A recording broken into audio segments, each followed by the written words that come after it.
All right, Grace, I've got the symbol up. Are we okay? Yep, you're good to go now. Right, okay. Well, it's 9:31, so I call the meeting to order. Welcome, everybody. I'm going to start this extraordinary meeting of Waikato District Council on the 9th of June. According to the agenda, we'll start with apologies and leave of absence. I've got an apology from His Worship the Mayor, who's currently with the Right Honourable Winston Peters, Deputy Prime Minister, announcing shovel ready. So I have a mover in Councillor Smith, Councillor Sedgwick to second. All in favour? Show your hands. Thank you. Anybody else? Any other apologies or leave of absences? No? All right. Confirmation of status of the agenda. Brendan, I think we have the LGNZ remit. We have an alternate version which has been circulated and will be posted at that time, but the item remains. Correct. Anything else? No. So do I need a mover and a seconder, Brendan, for that? Yep. Okay. Thank you, Councillor Patterson. Councillor Lynch. All in favour? Opposed? So that's carried. Thank you. Disclosures of interest. Are there any disclosures of interest? No, not at this time. Thank you. What I would like to do just before we move off this point is just to make a note, really, and Brendan, if we can capture it in the minutes. I see one of our former colleagues, Clint Badley, has been mentioned in the Queen's Birthday honours list. And I just felt it appropriate that we perhaps note our congratulations to him for that, a member of the New Zealand Order of Merit for services to local government and community. He served 12 years, of course, on this council, including one term as Deputy Mayor. That was before my own time on council, but I had the pleasure of working with Clint for some years before either of us had thought of politics. Well, when I say working with, we were sitting on opposite sides of the table, but nevertheless, we were working towards common outcomes when he was still a union organiser for the Engineers Union. And of course, greatly respected Clint for his contributions also to saving apprenticeships as they were when we had to shift through to ITOs, which I think, in fact, kicked off his interest with the Polytechnic. And of course, he went on to serve, I think, some 16 or 18 years on the Wintec Council. So really well deserved. And I'd certainly like to note my thanks to him. Councillor Lynch? Yes, well deserved. Yeah, a really good bloke. Clint and I were the only two on council for a few years who were Labour Party supporters. And so I felt well supported by Clint. And we were on the left. In Chambers, I mean. Very good. All right, so I think that's great for us to record our note of congratulations, and with that, I'm going to move into the meeting proper. Our first report is the LGNZ remit. Who's going to talk us through that? Brendan, is it you? Yes, I can briefly address the council on that. So you would have hopefully, and apologies for the late circulation, but received a slightly adjusted draft remit following a discussion with Councillor Smith and His Worship yesterday, which the changes, which I'm happy to show on screen if council would like, is really just to clarify that the position in relation to members voting if they are attending remotely remains as is currently the position, as well as the standing orders procedure for the chairperson of a meeting to approve anyone attending remotely, as is currently in the standing orders, and that is intended to continue. Happy to answer any questions. So, Mr. Chairman, if I may, just before we move on, so just some background here. what we've been trying to do is keep this remit as simple as we can, because it is, in effect, what we're asking for is we're asking for local government New Zealand to take this remit up with government to try and get it put into legislation. We're not trying to write legislation here. What we're trying to do is protect gains that we had through the COVID-19 process, where there was some gains which would facilitate and help our council as well as a number of other councils.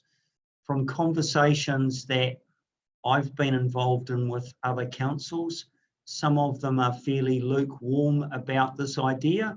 So that's one of the reasons why we don't want to put too many curveballs into this, and to try and make it as simple as we can so we get the maximum support we can when it goes forward. That's some of the thinking behind this.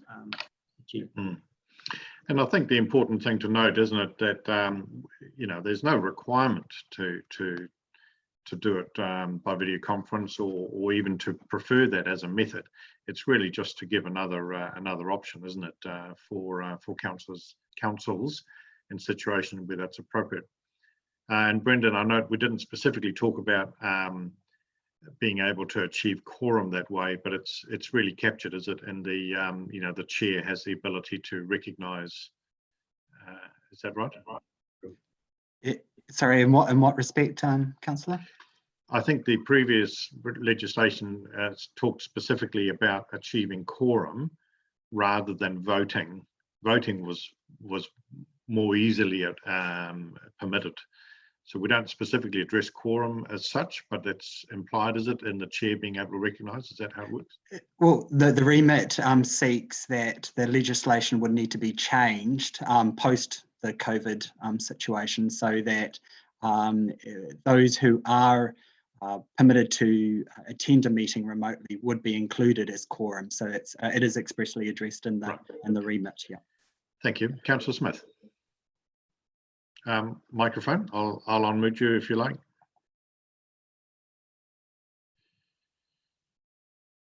Well, I've just done it. So the whole point of the remit is to actually have the attendance included in the quorum. Otherwise, there's no point to the remit. So it's to, excuse me, have the numbers, including those attending by remote, audio visual or audio, to be included, and therefore the meeting able to proceed. And as you've already indicated yourself, it's not the first option, but it is an option. And I know our mayor has talked with the Hamilton mayor, and she's got 2 female elected members who are currently, I think, either pregnant or have young children, and they've expressed a willingness to attend by such means, if permitted. So it has a raft of benefits that I think that we should have as one of the tools in the box. So I'm happy to move the remit when it's time. Thank you. Thank you. Other speakers, we'll start with Councillor Thompson. Actually, I was happy to second it. Thank you. Are there any other comments or discussion points before we put this? Councillor Church. Thank you, Councillor Beck. So just to really clarify for us, I agree. I think it's a really good step forward, and I thank you for your putting it forward and bringing the idea and, you know, progressing what we had in the back of our minds forward. So I think you did a really good job. It's a very progressive step forward, I think, for local government. I guess my question is more around, and I know what Gavin you've said around not making curlies in it. So this is really just for my clarity. If we go forward and this is a possibility, is this, you know, and we're making decisions, particularly in, say, a hearing situation, are we potentially at a stage where people will come in and out of meetings or come in at the last minute for a vote and then be part of the quorum, rather than perhaps hearing a whole debate? Because this has come up in our own chamber sometimes as to people being away for a meeting and come in partway through a hearing, or in those sorts of situations, or something that we've been working on over time. So just want a bit of clarity around how we also would manage that even in this next month. Okay, thank you. Brendan, is that something that you or Gavin would wish to address? I'll endeavour to. I think in terms of at least the next month, I'm not aware of any hearings taking place. I could be wrong there, but I'm not. There's none that is scheduled. In terms of going forward, the principles would be the same as whether you're having the meeting by Zoom or whether you'd be having it in person. In terms of a hearing situation, the best practice is that elected members who are participating in hearings should be present for the whole hearings. That said, that's not a specific legal requirement, but it's just best practice that should be followed. So that would be the position regardless of whether it's remotely or in person. And so just following the Brendan, so that would be also our normal meetings like council meetings or our committees. That would be the idea that we would participate if this went throughout the whole meeting and would be present. Well, there will be exceptions, I think. There's sometimes that councillors have to leave early or can't attend for the whole part and arrive late. So that would be the same as well. Thank you. Thank you. Councillor Maguire.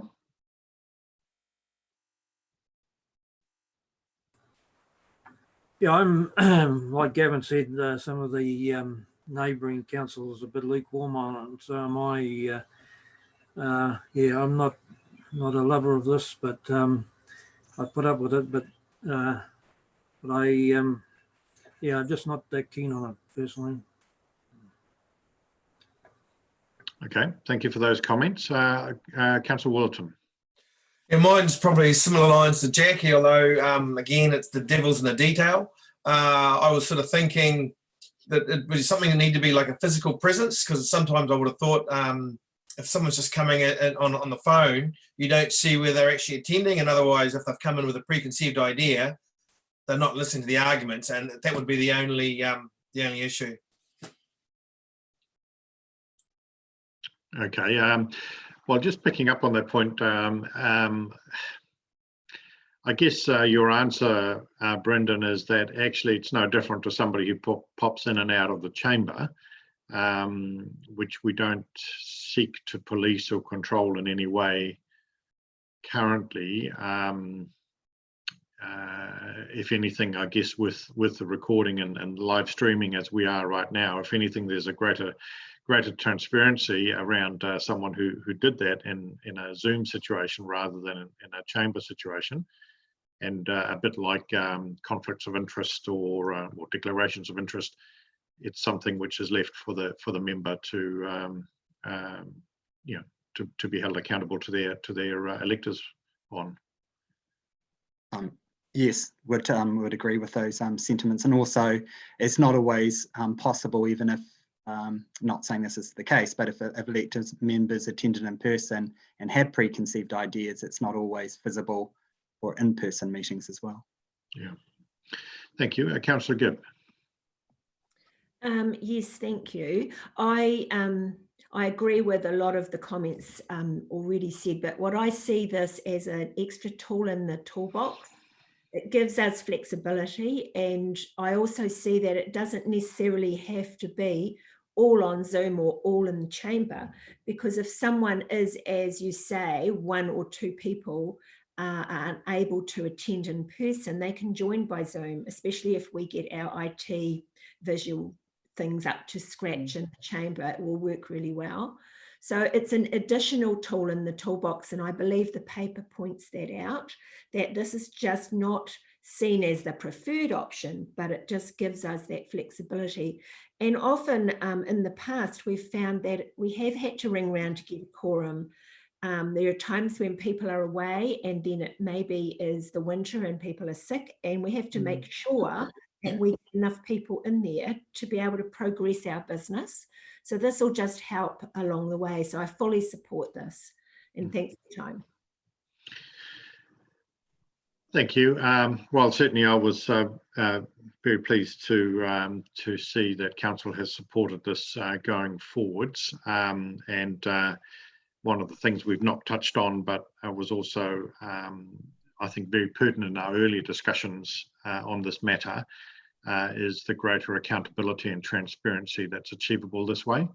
So rather than somebody who has an interest in hearing our discussion, having to take time off work, travel to Ngaruawahia, sit through several hours of a meeting and so on to hear it live, they now have much greater accessibility through Zoom, either at the time or later on. And I think that's an important pillar of democracy, which we should not let go of.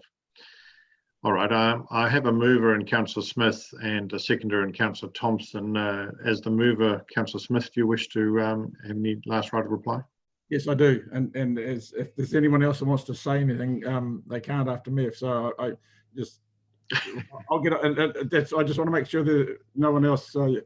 Excellent. So, I think Councillor Henderson had her hand up, actually. Yeah. All right, I'll defer to them if it's through you. All right, thank you. I'll come to you first, Councillor Henderson. Anne Maguire. Thank you. I fully support this. We've had councillors come and attend meetings when really they should have been staying at home because they have been very unwell, but they felt obliged to come and they have come, and that's fantastic. But this would open that up to them being able to stay home and still be part of the meeting. So I fully support it. Thank you, Councillor Henderson. Maguire, you had a second comment? If you were like the city's teed up and everything is YouTubed and they're in the chamber, and you know, I think we don't need to go down the Zoom path to achieve that. The city are doing a great job in there. It's all recorded. You know, when you and I went in there and Dines, that meeting was all recorded and we could watch it. So, you know, I think the answer is within the chamber, not necessarily with Zoom. And, you know, we haven't really, the other comment, there's one or two of the council that haven't only got their iPad, and they haven't got access to agenda while they're running, while the meeting's going on. So we've fallen down a little bit there. But I think the answer is really in the chamber, and everything is videoed, and so the sooner we get on with that, the better, if that's what you want to achieve. Right. Thank you, Councillor Maguire. Any other last comments before returning to Councillor Smith? All right. Councillor Smith, the floor is yours. Thank you. And I'll try to make this brief. The reality for me is this is the first step in a long process, and I am seeking the support of council to take this first step and put it before our colleagues across LGNZ to see if this has merit and that it can be developed further.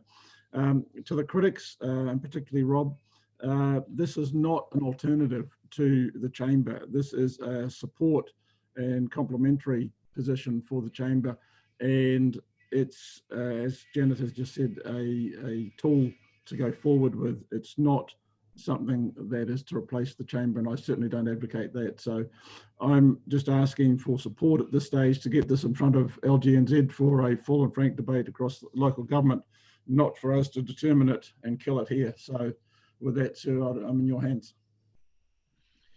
Right. Well, on that basis, we have a mover and a seconder, and there being no further discussion, I'm going to put it. So we'll do show of hands, please. Could I have a show of hands of those who are in favour of the remit going forward? Thank you. Opposed? All right. The motion is carried. Thank you. And we now move to point number 5 on the agenda, which is exclusion of the public. And in going into to this, I do note that we're very fortunate to have with us Sharon Danks, who is the water care manager for the Waikato, and I will be asking that she be permitted to remain for the public excluded part to be able to answer any questions that councillors may have. So with that, I'm going to ask for a mover to bring us into public excluded. Thank you, Councillor Thompson. Seconded, Councillor Patterson. All in favour? Against? Thank you. Let's move into public excluded. Grace, would you like to stop the